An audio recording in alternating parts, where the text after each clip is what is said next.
welcome to No Broken Legs. It is NFL 2022 season week 1.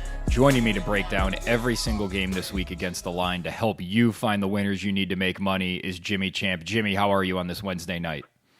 Man, I'm doing good, bro. I'm ready to pick these first week games. There's a couple lines I don't understand. A couple teams I'm ready to hammer on these lines. And ready to get this season started, brother. Right on. And let's just start with the grudge match of Cleveland. This is the biggest grudge match I can think of in Cleveland sports in recent years, probably since LeBron came back from Miami, but that didn't feel like a grudge match because Miami was so much better than the Cavs then. Yeah, maybe you could say when Hugh went to Cincinnati, maybe. Yeah, but Hugh wasn't good enough, and we all hated Hugh. This is true. It was really shady for him to go to another team, though. Just quick side note. Cleveland Browns are traveling to the Carolina Panthers. The line on this game is Carolina minus 1.5. This line was Carolina minus 2.5 not very long ago. The over-under sits at 41.5. The money line is Carolina minus 124. The Browns are plus 110. There is a lot of action on Carolina. Jimmy, are you with the Sharps on this one? Who do you think wins this game? Yeah, I'm going to bet against Jacoby Brissett every week that I think he's playing a competent NFL team. I think Carolina's competent. J.C. Horn's back. Jeremy Chinn's one of my favorite DBs in the league. I don't think you can just line up and run Nick Chubb over and over again. You have to throw the ball at some point. And Jacoby Brissett's going to have to prove it to me. I like what Carolina's done. I got the over-under here at 41.5. I do like the under there as well. I don't think it's going to be a real high-scoring game. I don't think whichever team wins, I don't think you're going to have to score a lot of points, but I think Carolina is going to score more points. I think Miles will probably get to add a new gravestone to the yard, but I also think Baker's going to make some plays. I think he's going to know they're going to be aggressive coming after him. I think Christian McCaffrey is going to get peppered with a ton of screens coming back. I don't think they're going to test the secondary a lot, but I don't think they'll have to with what they can do out of the backfield and guys coming across the middle. And I think you'll see a little bit of deception on some deep crosses, things like that. I think Carolina wins this game by at least a field goal. So give me Carolina minus 1.5. Right on. I'm with you there. I'm taking Carolina. I like the under 2. Let me throw some of my thoughts at you here, Jimmy. I think this is the type of game the Browns have to win if they want to stay in the playoff hunt before Watson comes back. And these are the types of big games that they have typically folded in the past. And I think it's going to be really interesting to see what happens if the Browns come out and they have to face adversity right off the bat. How do you think they're ready to respond if, let's say, Carolina takes the opening kickoff down the field and scores a touchdown? Hey, according to everybody in Berea, man, Jacoby Brissett's the guy. He's got this team ready to play, so I guess they'll respond just fine. They all believe in Jacoby Brissett. I think it's weird to rally yourself as a team around a probable sexual predator, but they're all about it's us versus the world mantra. It keeps coming out in interviews. It's really weird to me, but that seems to be what they're going for. So I just don't think Kevin Stefanski is going to have them up enough for this game. We've talked about it. You took shots at my man Marty, but you weren't necessarily wrong. You didn't need to do it, but you did it anyway, even if you weren't wrong. Kevin Stefanski's people are talking about Marty Schottenheimer for the Hall of Fame. I can't let that go. But, even players on the Browns team are talking about this is a different kind of game. And Kevin Stefanski is still, we're not playing Baker Mayfield. We're playing the Carolina Panthers. It's just another week 1. And we know Baker Mayfield doesn't feel that way. We know it. Whether he says it or not, we know it. We know what Baker feels. I think he's got all the information he's got. If he's healthy, I believe Baker Mayfield is more of the quarterback that played his rookie year and the quarterback that played those 11 games than he is the quarterback that played for Freddie Outhouse and the quarterback that he played injured last year. So I believe that quarterback with the knowledge of this defense and the weapons around him, I think the Panthers are going to be a problem, and I don't think Cleveland's going to be able to stop it. Now, I do wonder what it will be like if Cleveland does the same kind of nonsense they did last year where, I know they think I'm going to give it to Nick Chubb to start, so we're going to go shotgun 3 wide with Jacoby Brissett, and he throws a pick or they go quick 3 and out, something like that. Then I wonder if everybody's going, what the hell are you doing, man? Because That we didn't would really, be nobody but us seemed to question it last year. that would And be I just wonder if crazy. maybe everybody will question it if he keeps doing it. So my only concern in this game is actually that they give Nick Chubb the ball 25 times, because that's Right. the only way I think they can generate enough offense to win this game. And I have no faith in Brissett. He had two, I guess, okay games last year. He threw for 275, 2 touchdowns and a pick in a game against Tampa that was a complete blowout. So throw that out. He's playing against prevent defense. And he went for 244, a touchdown and 2 picks against Houston. Like, other than that, he's throwing for like 200 yards a game, mid-60s completion at best. I don't know what anybody thinks they see in Jacoby Brissett. I don't think he's very good, but I don't think Stefanski's going to run Nick Chubb 25 times a game, because if they were going to go with that approach, there wouldn't be 5 running backs on this team, Jimmy. Yeah, I agree. I want to touch on something else you said about McCaffrey getting peppered with targets in this game. If McCaffrey is matched up against Taki, it is going to be a very long day for the Browns. You should probably restate that when McCaffrey is matched up on Taki. I have written down here in my notes, if supposed offensive coach Matt Rule can't figure out how to get McCaffrey matched up on Taki, then he should probably not have a job at the end of this season, because that's not good. Because if I'm Matt Rule and I have McCaffrey, that's the matchup I'm looking for. I want to try and use motion and do whatever I can to make sure that Taki is matched up on McCaffrey. I will go out on a limb and say, even if Matt Rule can't figure out how to do it, Baker will get the guys in the right spot. We talked about it. Taki starting. It's a big circle. Now, I do think JOK has a chance to wreck this game. Absolutely. If they do smart things like we've talked about over and over again. Joe Woods started off real slow last year. We'll see how the defense starts out this year. But I just still think Taki and the starting lineup against teams that have weapons like Christian McCaffrey, he's going to get targeted in one-on-ones, option routes, and I think he's going to get burnt. And I think there's going to be a ton of like 5-yard plays for Carolina. And then they'll take some shots. We'll see how that goes. We'll see what Baker looks like unloading the ball. But that's what I think is going to happen. Because the thing is, like we say, like, well, you need to just run the ball over and over again with Nick Chubb. What we've seen from Kevin Stefanski's play calling last year and even kind of the year before, when everybody in the stadium knows Nick Chubb's going to get the ball, Kevin Stefanski is horrible at designing that play. He makes it so obvious where it's going. So hopefully he takes that next step, that maturation. Maybe we get like Dearness Johnson and Nick Chubb in the backfield at the same time.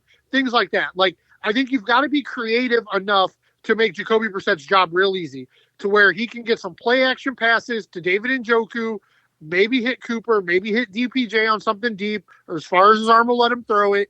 I do think there are paths for victory, but I'm not picking Jacoby Brissett to beat anybody until he proves that he can make a play. I think that's all very fair, and I agree with pretty much all of it.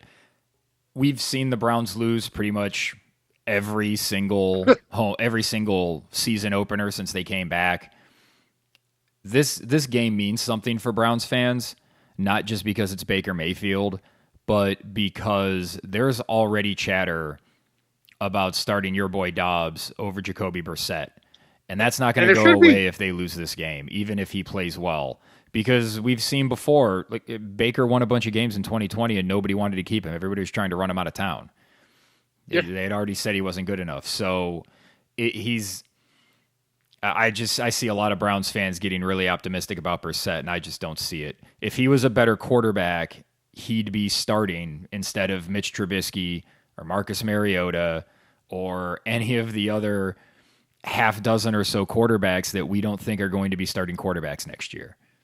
Yeah, I agree. I don't understand what the evidence is. I mean, you think about what the Colts situation at quarterback has been since Andrew Luck. They've passed on Jacoby Brissett. The mess that's been in Miami, they were like, nah, we'll go with Tua. We'll find other options. Like, Jacoby Brissett is not made to be a starter in the league. I think he's a very serviceable backup. He's probably in that 33 to 40 range of quarterbacks, but I don't think he's in the top 32. And he's yet to have a point where he really shows he deserves the job. And I just think Dobbs is that little bit of extra athleticism gives the team more freedom on offense. But we'll see how it goes. And I agree with you. I think it's a very important game for the fan base, and it's a very important game for Kevin Stefanski, and it's a very important game for the team because out of the 11, this is one of the winnables. Like, this is the Panthers and the Browns are in that same tier of team, teetering on the outside of the playoffs in their conference. This is a winnable game if things go right for Cleveland, and they need to win the game. I just don't think they're going to be able to do it. Also on the Carolina side, if they fancy themselves a playoff team, they're going to have to win this game. Yeah. And you don't want to be Matt Rule and lose this game because this is, same thing that you said with the Browns. This is a winnable game for Carolina, and Matt Rule, every win counts for him because his job's on the line. Yeah, absolutely. One last note I want to make about this game. If Carolina is able to push the Browns' defensive line around when they need to run the ball, that was something that we saw last year. The interior of that defensive line didn't really hold up when they needed to. Teams were able to push the Browns around actually on both sides of the ball. And if Conklin's not right and Wills ends up just being a so-so left tackle, if they get pushed around in a physical game, that is not going to bode well for this team moving forward, even if Watson comes back. So something to keep an eye on. Yeah, no, it's just kind of what you've talked about for almost 3 seasons now with Cleveland is the interior of the defensive line. It's no question. You don't try to run outside. You just let Garrett and Clowney come, and you run up the middle, and there's been not really very much resistance. Now, I think JOK being in the box, that at least probably eliminates big runs up the middle, but if you can target Taki and get to that second level, it could be a long day, and Christian McCaffrey could have a hell of a comeback first week. All right, so we both like the Cleveland Browns to drop another season opener for Baker Mayfield to get his revenge. Let's move on to the Thursday night game that kicks off the season, and boy, do we have a doozy here. It is the Buffalo Bills traveling to Los Angeles to take on the Rams. The Bills are favored by 2.5. The over-under sits at 52. The money line is minus 135 Buffalo, plus 115 Rams. Jimmy, this is the Vegas favorite to win the Super Bowl this year against last year's Super Bowl champion. I am actually taking the Bills in this game, and I know that's going to anger you. I want you to go. I want to hear this LA Rams rant. I am ready, man. Go get them. Wow. I don't understand this. I don't understand this at all. This is like saying in the WWF back in the day, well, this guy can carry the Intercontinental title, so he's definitely good enough to carry the world title. Wrong. This Bills team has proven nothing. Like, I've heard that, Von Miller makes the defense better. The last time I saw this defense, they gave up 2 of the most pathetic drives in the history of the NFL. Like, if it wouldn't have been for the shit Mike McCarthy pulled, it would have been the worst performance by a coach in the playoffs. Plain and simple. And you want me to believe they're Super Bowl favorites? Get the fuck out of here. You're out of your mind. Like, you're insane. You're missing two of your starting defensive backs against Cooper Kupp and Allen Robinson, and 3 running backs and a tight end that can catch the football. You're out of your mind. If the NFL wants me to make $115 on the first game of the season, that's fine. Give me the Rams plus 2.5. Give me the Rams plus 115. I got no problem with that. I don't understand it. It's weird to see a team crowned that regressed last year. And if you look at the teams and the quarterbacks the Bills beat, they did not have the best defense in the NFL. They just played a pretty good schedule. They had a couple marquee wins. 2 of their best games, 2 of the games they got the most credit for were losses. And now they're Super Bowl favorites with the power in the AFC and the Rams. Man, you're out of your mind. I think this is going to be a close game because I think both teams really want to win it. I think Buffalo is going to want it a little bit more because the Rams have their ring. And I think the Buffalo Bills have shown that they'll win these big regular season games. I also am a little worried about the Stafford injury. The Bills' secondary problems does give me pause. I'm not betting this game. I love the over in this game, though. 52.5. Both these teams will get to 30. Yeah. If Buffalo wins this game, even if they win by, say, 2 touchdowns, I don't think I'm going to really change my opinion on the league that much. I still think Buffalo has to prove it in the postseason, and they're still up and down in the regular season, but they definitely get up for these types of games. Dude, this team lost to Urban Meyer last year, bro. On the flip side, if Buffalo comes into town with all the hype train and LA beats them and beats them pretty, say beats them by 7 to 10 points, NFL. Just uh-oh. Because Stanford's only going to get healthier. Allen Robinson's only going to fit into that offense better. Every game Akers plays, he's getting just more reps coming back from that injury. I like Buffalo in this spot. I guess I'm taking Buffalo because I have a feeling that these are the types of regular season games they're going to win. Yeah, and I will say this is, if Josh Allen really wants a chance at that MVP, man, this is a surefire way to do it. Into LA Thursday night. I'm going to guess this is going to be the most watched season opener in the history of the NFL. I'm just taking a guess on that. Is this the first game on Amazon Prime? Oh, no, this is on NBC. Yeah, we're still NBC to start the season. Okay. I mean, I think there's going to be a ton of eyes on this game. So this is your chance. This is your chance, Josh Allen, to come back and be the same player you were in the playoffs. Be the same player you were, but you were even up and down a little bit last year. But this is this could be a big time prove it statement game for the Buffalo Bills. Look for them to target Gabriel Davis and Dawson Knox a ton, because I still think Jalen Ramsey's going to lock down Stephon Diggs. But Gabe Davis showed out in that Chiefs game. Dawson Knox, they just paid him, so they're going to be looking there. I don't think you'll be able to run the ball against the Rams defense. Just my opinion. I don't think you really lost that much losing. I know Von Miller went to the other team, but I think adding Bobby Wagner is a fine replacement for that. So defensively, I think the Rams are just as good. And I just think Buffalo's secondary is beat up. I think it's going to be a problem. But I think the Rams probably feel just 1,000% disrespected. And I think they're going to come out guns a-blazing. I mean, they should. They're 2.5 home underdogs as defending Super Bowl champions. I didn't go back and look, but that has to be the lowest line for a defending champion in a long time. Yeah, and I think it's been like 4 years since the Super Bowl champions lost week 1. Now, they probably haven't all played teams as good as Buffalo. I will say that because I do believe Buffalo is one of the 4 best teams in the NFL, but I don't think they're as good as the Rams. I think the Rams are taking this game serious, and I think it's going to be a great game. I think it's going to be a great football game. I think it's going to be a field goal. So I'll take the Rams at 2.5, and I'm also going to take like I said, I'm going to take the money line too, because I think they're going to win the game. So I just can't wait. It's going to be a hell of a football game. Yeah, I agree. It's going to be a hell of a football game. I like the over, and it's a really good thing that this is a good football game, because there are some pretty crappy games on the schedule this week, including the next one that we're going to talk about. The New Orleans Saints are traveling to Atlanta to take on the Marcus Mariota-led Atlanta Falcons, which is a sentence I can't believe I'm saying in 2022. The Saints are favored by 5.5. The over-under sits at 42.5. The Saints are minus 225 on the money line. Falcons are plus 185. Jimmy, who do you have in this game? If you're looking for a team to pick in your survivor pool week 1, go ahead and take New Orleans. This is a lock for me. They win this game by at least a touchdown, no problem. Give me the Saints, bud. I'm with you across the board there. They have a bunch of weapons on offense. I do think we're going to see Jameis turn the ball over some, but even if he does in a game like this, it's not going to matter. They've got enough.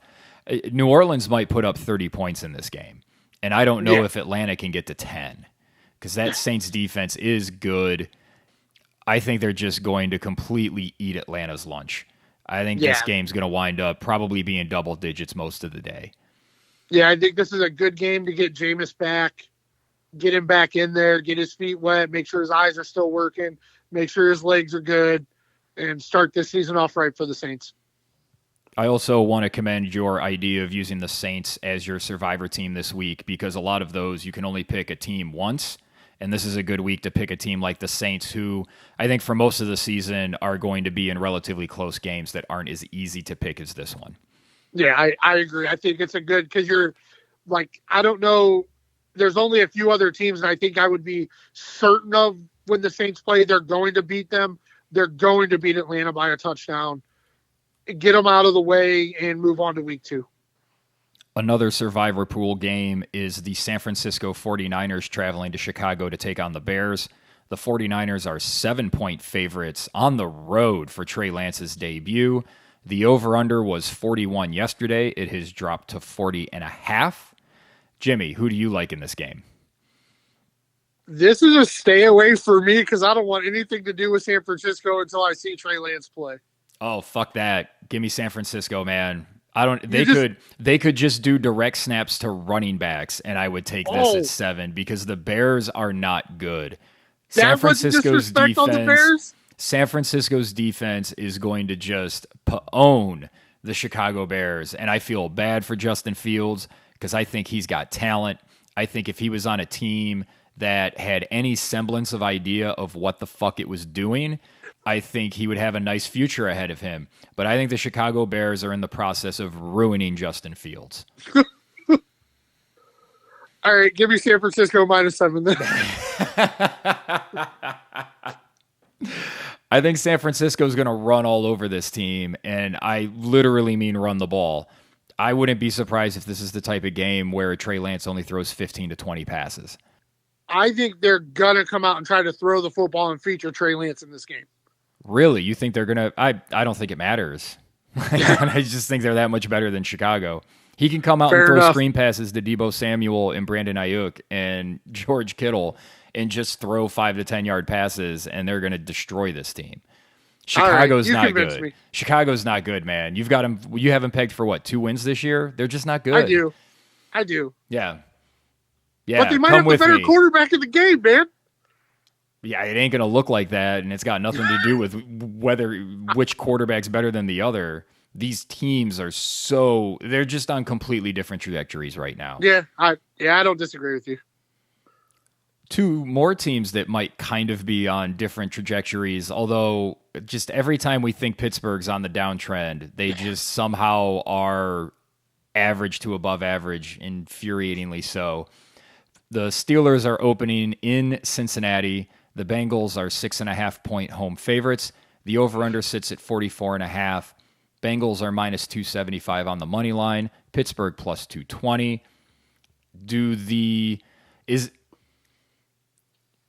Jimmy, I'm taking Pittsburgh in this game because I think the Super Bowl hangover begins this weekend. Am I a crazy person? No, I don't think so. We know what AFC North games are like to start the year. And we know Pittsburgh, the offense, we don't know what the hell it's going to look like, but we have a pretty good idea of what the defense is going to look like. Pittsburgh pretty much always plays division teams tight. I think 6.5 is just too many to not take Pittsburgh. I think Cincinnati probably wins this game by a field goal. I don't think they can beat Pittsburgh by a touchdown, even with the disparity in talent that might be there. I do believe the Super Bowl hangover starts, and I think Cincinnati's got a rough season. I think they can get over the hump. They are one of the best teams in the AFC, but I think they're the bottom of the best teams in the AFC, and I think they're going to have trouble with Pittsburgh and Baltimore this year. They're going to give them all they can have. So I do think Cincinnati wins by a field goal, but give me Pittsburgh +6.5. I think the Bengals are going to be this year's poster child for the bad good team. Yeah. They're a good team, but when you rank all the good teams, they're kind of one of the bad good teams. Yeah. And that is going to fool gamblers all year long. Their lines are going to be overly high because people overrate them. So I think there's going to be value with Cincinnati lines. I think we're going to see a lot of lines where we say what you just said. I think it's just too many points. Yep. That said, if Joe Burrow shows in this first game that he can make short passes in rhythm and do the checkdowns and not always go for the home run, oh boy, I might have to change my thinking on the Cincinnati Bengals team. Yep. And on the other side of that, I think the Steelers are going to get more from Mitch Trubisky than they did Roethlisberger. And if Mitch Trubisky looks really out of sorts and really bad and they can't move the ball because their line can't block, then I will probably flip-flop on both of these teams moving forward. And I'll probably do so in a hurry because I have no attachment to either one of these teams. Right. Another game that'll probably get some looks in survivor pools is the Philadelphia Eagles. They are 4-point favorites traveling to Detroit to take on the Lions. 48.5 is the over-under. The Eagles are minus 200 on the money line. The Lions are plus 170. Jimmy, this was one of the first lines that really made me pause. I'm taking the Eagles, and I don't understand why they're not favored by more. I think this is the hard knock shit we talked about. People love Dan Campbell's speeches. They love what they saw on TV. And I really think that bled over into this first line because Philadelphia is absolutely a touchdown better than Detroit. Or if they have the aspirations and they're going to get to where everybody thinks they can, they better be a touchdown better than Detroit to start the season. Plain and simple. Yeah, give me Philly -4 all day. Okay, and I really like the under in this game because I don't think Detroit can put 15 points on the board against this Philly defense. Yeah, that's fair. Why don't we just use this week's mantra again? Another game that will probably see a lot of action in your survivor pools. Matt Ryan begins his tender as an Indianapolis Colt as a 7-point favorite on the road against the Houston Texans. The over-under is 45.5. The Colts' money line is minus 335. The Texans' money line is plus 275. Jimmy, you have always stuck up for the Houston Texans. They're your wife's favorite team. Do you think they spoil Matt Ryan's debut? I'm going to cautiously take the Colts, but I am so interested to watch this game. I am so interested to see. Everybody is certain that Matt Ryan is the quarterback to save the Colts. They're finally as good on the field as they are on paper. We don't think Frank Reich is a very good coach. I think Lovie Smith is a really good coach. I'm curious to see how Davis Mills plays. I'm curious to see how the rookie Dameon Pierce does. I'm taking the Colts because I think whoever wins this game is going to win by more than a touchdown. Like, I think if Houston wins, it's going to be by 10. If Indy wins, it's going to be by 14. So I'm fine taking Indy in this game, but I'm cautious with it because I want to see what Indy looks like. Are they going to be dominant? Everybody's expecting Tennessee to take a step back. We think Tennessee might be able to take a step back and still win the division because we don't believe in Indy. And Indy needs to beat the shit out of Houston to show what they are. I think Indianapolis is going to beat the shit out of the Houston Texans.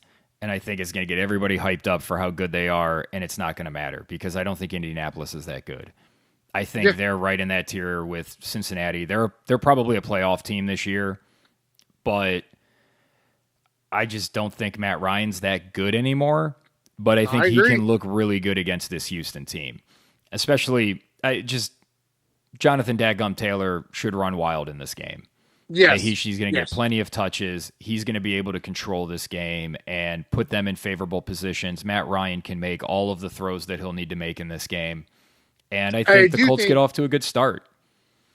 I do think for DFS, I think this is a game to stack because I think Indy is probably going to run away with this game. So Houston's going to have a lot of possessions.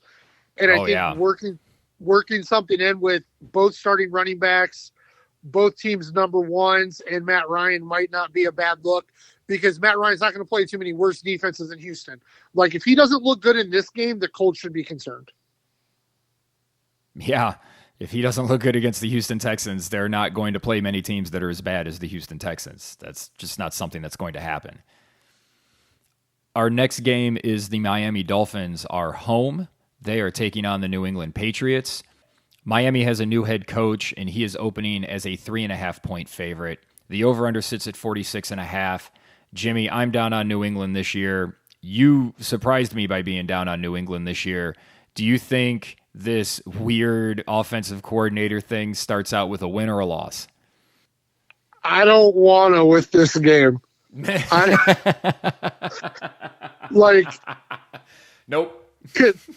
Like, New England plus 3.5 and a money line at plus 150 going against a rookie head coach in his debut with Tua at quarterback, and I want to pick the Miami Dolphins. So I don't want to. I think if I was gonna bet this game, I think I would take New England and the money line because I don't know if the offensive deficiencies are gonna matter in Week 1. I think it's going to take Miami a little while to figure out what they are offensively, how Tua and Tyreek and all that is going to work. And I think New England knows how to run the ball and throw short passes. And I think they'll probably turn Tua over because I think the defense is still going to be really good. And I think I'm not going to bet it, but if I was, I would take New England and the money line. Would you believe me if I told you that Tua beat New England twice last year? I would believe you. Because that's what happened last year. And I think this Miami team's better, and I think this New England team's worse. The first game was close. The second game was a little wider margin. I think the NFL's caught up to Mac Jones. I think they know what he can and can't do, and I think the long season for the New England Patriots begins Sunday. Give me the Dolphins. I like them to win. Mike McDowell's head, whatever his name is, to win his head coaching debut. We'll know it by like week 3.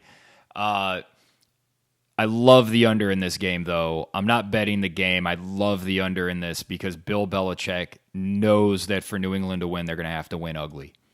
They're going to have to run the ball, grind clock, really play tough defense.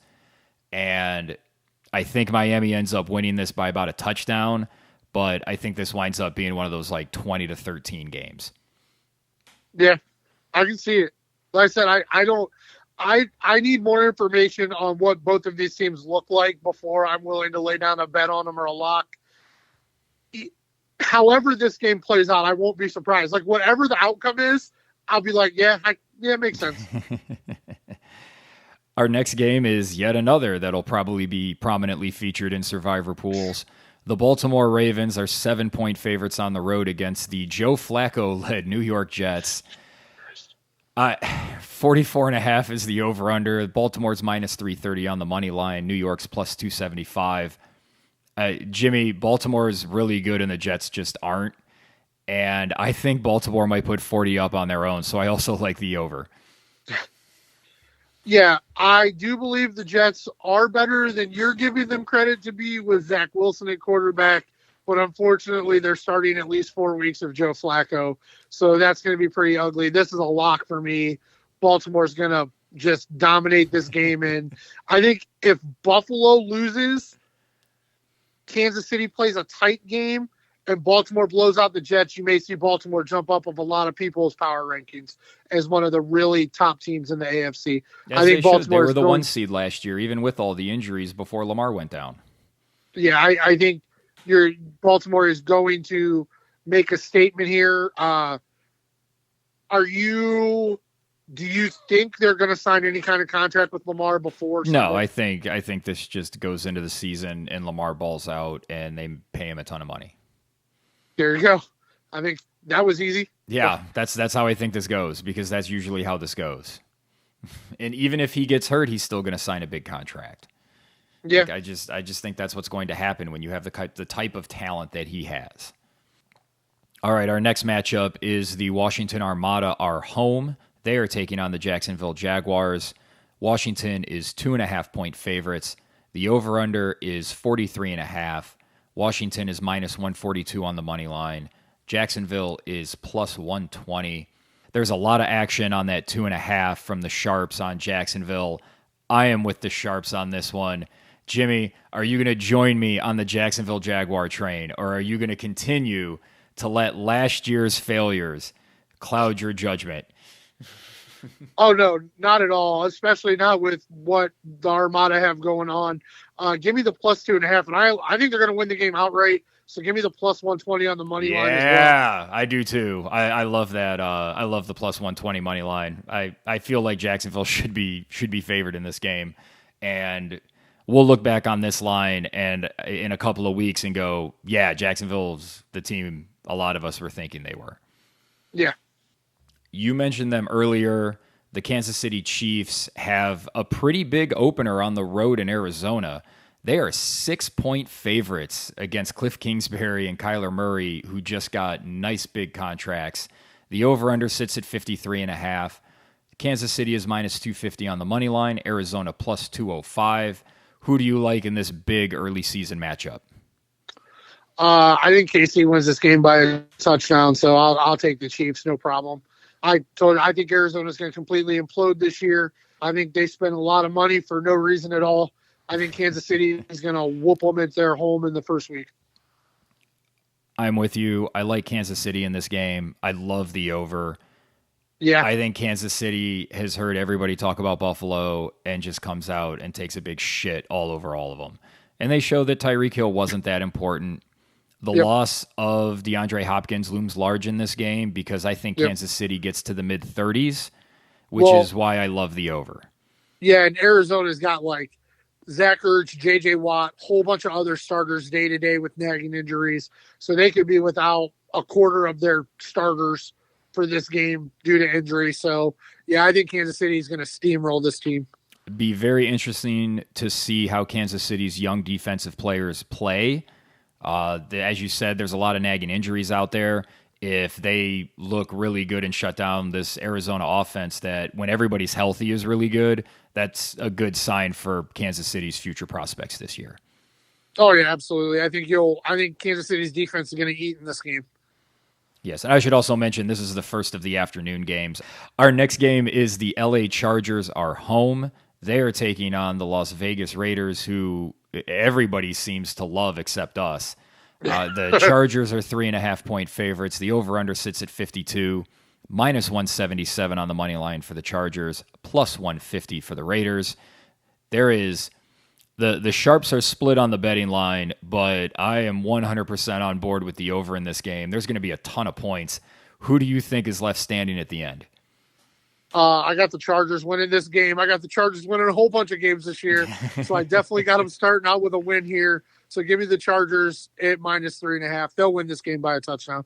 I agree. I like I agree. I like the Devontae Adams pickup, but he's not going to elevate this team as much as everybody seems to think.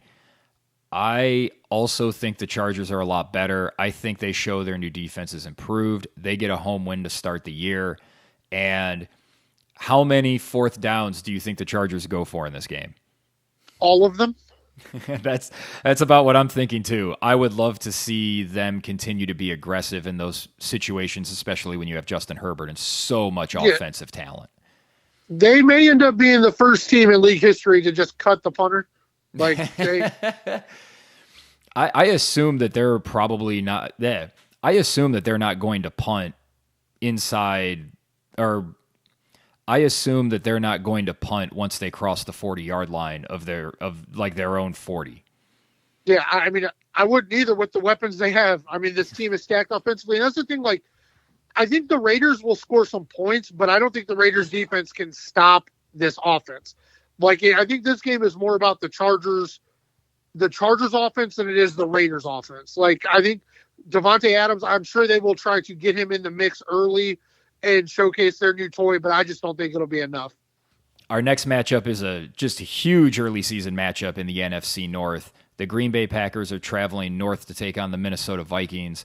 The Packers are 1.5-point favorites. The over-under sits at 47, minus 120 on the money line for the Packers, plus 105 for the Vikings.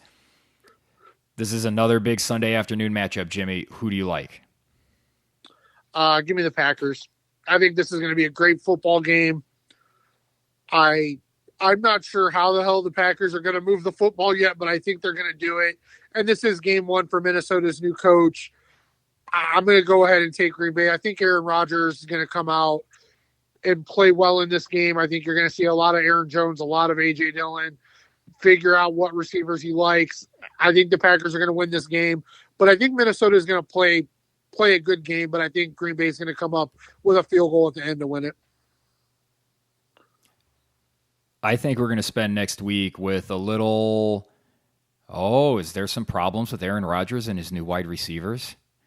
Are the Packers not really that good? Is Justin Jefferson better than Cooper Kupp? I think Minnesota pulls off the home upset here. I think they squeak out a 30-28 win. I love the over. I think Minnesota is going to come out on fire.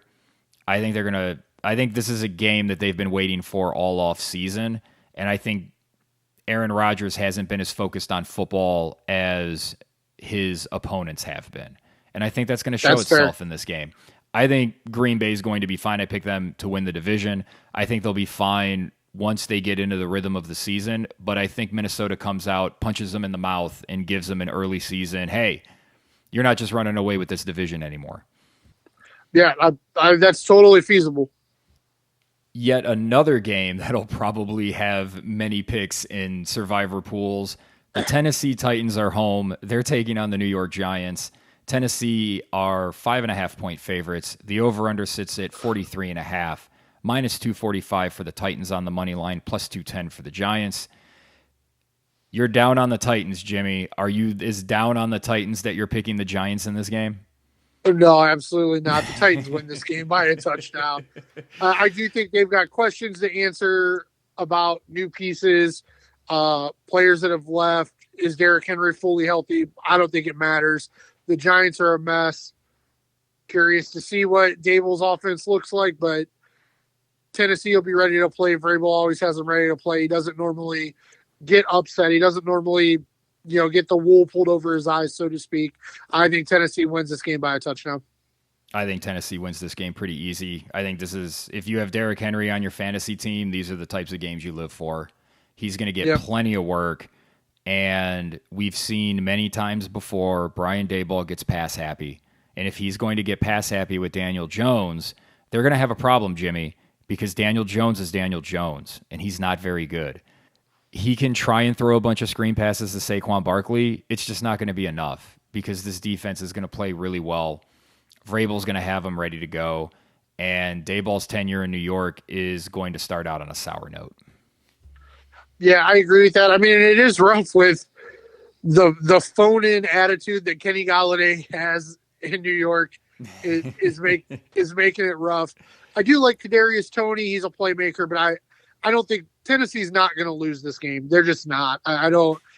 I think their demise is being a little just like I don't really understand. They're why overrating Buffalo, Matt Ryan and Frank Reich like they do every single year. They just love Frank Reich, man. He hasn't won a goddamn thing since he left Philadelphia, but they love him every year. Yeah. So we'll, fine. This line should be a touchdown. It's 5.5. Thank you for the 1.5. Yeah, exactly. I agree. Our next game is another really big NFC matchup, and this was another line that kind of surprised me. Tampa Bay is traveling to Dallas. The Buccaneers are 2.5-point favorites. The over-under sits at 50.5. Minus 137 for the Buccaneers on the money line, plus 121 for the Cowboys. Jimmy, Dallas is missing their left tackle against possibly the best defensive line in football. I think that's something that matters. So I'm going to take Tampa because while I think Dallas can score, I don't think they're going to be able to overcome what Tampa's bringing to the table. I think Brady looks sharp. I think he shuts up all the critics and puts up a big game. I think Dak spends a lot of this game running for his life, but making some good plays. But I think they drop this game by a touchdown. I like Tampa. Yeah, I love that it's 2.5 because that means they only kind of win by 3. I got no problem taking Tampa here. I think they're the better team. I think probably here in week 1, you will see the regression of Dallas's defense with the turnovers and the points off of turnovers and all of that. I think you're going to see it in week 1. I think they'll gamble for some shit, and Tom Brady's going to make them pay. I think Tampa Bay wins this game. I don't really think it's going to be very close. I think Dallas is going to try to establish a run with Zeke Elliott, and it's not going to work. And then they're going to panic and try to throw the ball, and that's not going to work. And Dallas is going to start the year off 0-1. That was the Sunday night game. Our Monday night opener is another grudge match. It is Russell Wilson returning to Seattle. His new team, the Denver Broncos, are 6.5-point favorites on the road. The over-under sits at 44.5. Broncos minus 265 money line, plus 230 for the Seahawks. What am I missing, Jimmy? I felt like this is another one of those that should have been a couple points higher because I really like Denver in this game, even though I'm not huge on Denver season long. Yeah, I don't know. I'm higher on Denver than you are.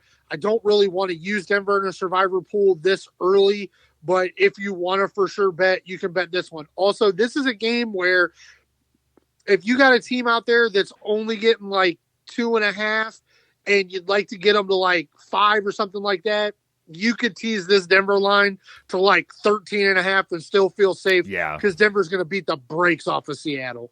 Yeah, Russ is going to want to prove something. Yeah. And I don't see how Seattle's going to score enough points to keep up with anybody as long as Geno Smith and Drew Lock are back there. This is going to be, I think, an interesting case study. There's a lot of quiet, sort of under the radar buzz where people are talking about Seattle not being as bad as we think. I think they're as bad as we think. And this is a good opportunity to see what people on the national stage carry water for Pete Carroll.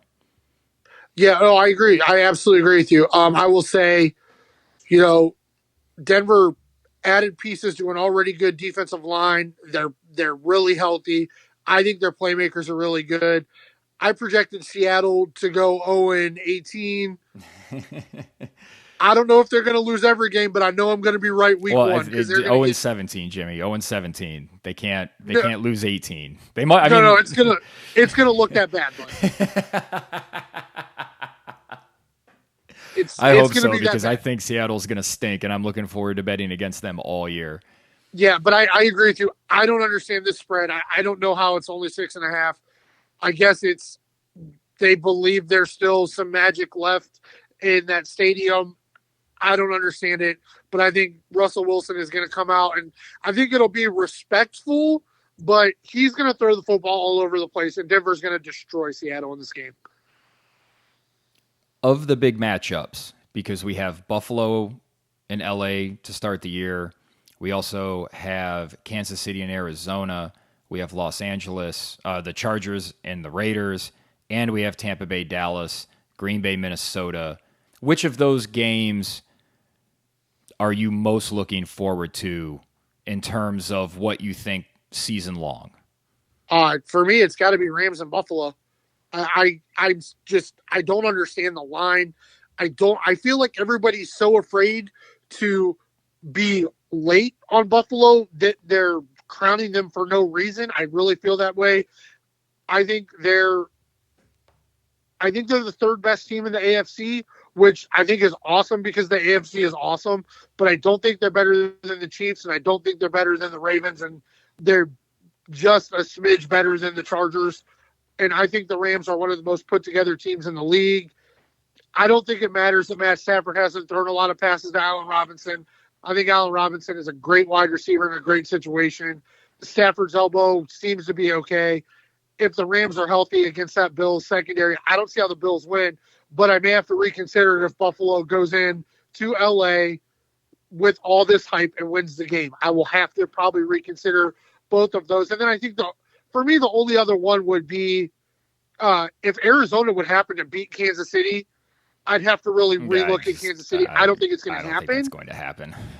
But if Kansas City lost, I would have to be like, maybe Tyreek is more important than I thought. But, I don't think it matters. Like Las Vegas and the Chargers, I don't think it makes that big of a difference season long. Same thing with Green Bay and Minnesota. I think all four of those teams are going to be close to alive at the end of the year. I think on a national stage, I think Dallas is going to get embarrassed. I think you're going to see. Yeah, I think that's not going to end well for them. I think you're going to see that. Any chance you think that Mike McCarthy gets the boot during the season? Usually Jerry Jones is very hesitant to move on from coaches. He usually holds on to them too long. Do you think he would pull the trigger on that during the season? Kellen Moore's still on the staff, right? I believe so. Yeah, he would pull the trigger because I don't think he's not just waiting so that he can sign Sean Payton at the end of the year. Yeah, I don't think you can get Sean Payton out of the booth in the middle of the year. So, but you've got Kellen Moore there. I just think, the fact that he brought Mike McCarthy back after a quarterback sneak with no time, I don't. It's just one of the most That was a jaw-dropping call. It was as jaw-droppingly bad. It was as jaw-droppingly bad as Jimmy Garoppolo's terrible interception in that game against the Rams. Yep, I would agree with that. I'm most looking forward to that Green Bay Minnesota game. I'm fascinated by what Aaron Rodgers looks like with these new wide receivers, and you hear all this buzz about how Minnesota is going to open up their offense and really get going. I think it's going to be pretty successful because I think Kirk Cousins is pretty good. It's just a question of how good can they be, and I really want to see if Justin Jefferson gets used like Cooper Kupp, because if he does, he's going to have just an amazing season because he is just a super talented player. And if they're going to use him like that, it's going to be a lot of fun to watch him play football this year. Now, I will say, with the exception of the Browns, Green Bay might have the best secondary in the NFL. So this may be a week where Jefferson doesn't go nuts and then goes bananas in week 2. But I agree with you. I think Minnesota can win the game. I mean, I have Minnesota as one of the best teams in the NFC, and this would be a big step for them. Unfortunately, I think Aaron Rodgers is so good at football that it doesn't matter that he's not as prepared, and it doesn't matter that he's not as locked in, and it doesn't matter that he doesn't really know these guys. If they run decent routes, he's going to put the ball on them, and I think they're going to score points. And I think this is going to be a big coming out party for the new look Aaron Jones, A.J. Dillon, two-headed monster, and I think it's going to look really good. But I agree. I think it's going to be a great game. Like, there are some great games week 1. I'm super excited for them. All right. Well, we will see how we do with our picks in week 1, how many adjustments we have to make, and that will come next week after we get to watch all of these games. Jimmy, it's been a pleasure going through week 1. It's been great getting back into the swing of this. Thank you for joining me. Oh, no place I'd rather be, brother. And we want to thank all of you for listening. You can still catch all of our division previews. They're all on our channel, which you can subscribe to after you like this video. We appreciate you listening. For Jimmy Champ, I am Evan Belfiore, and we are no broken legs.